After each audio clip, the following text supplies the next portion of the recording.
Ku baro luqadda Ingiriisiga si fudud.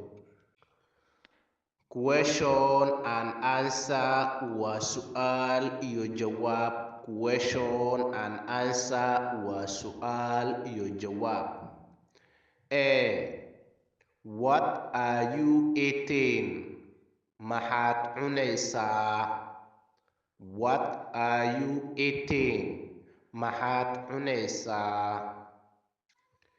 B. I am eating banana.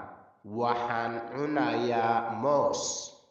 I am eating banana. Waxaan cunayaa moos. A.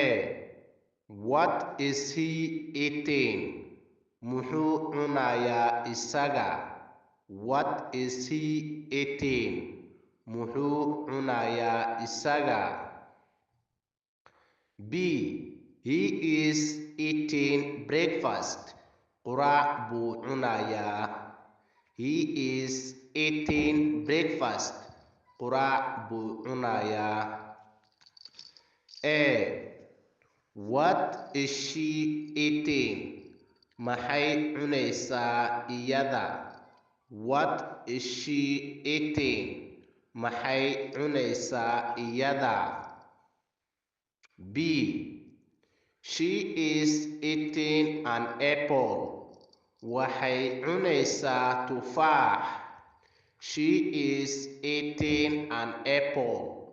Waxay cunaysaa tufaax. A.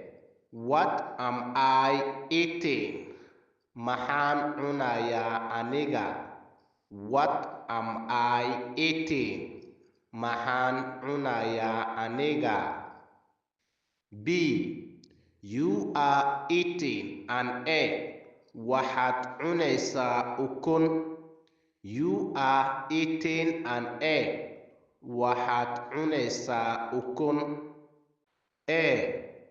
What are they eating? Maxay cunayaan iyaga? What are they eating? Maxay cunayaan iyaga? B. They are eating lunch. Qado ayay cunayaan. They are eating lunch.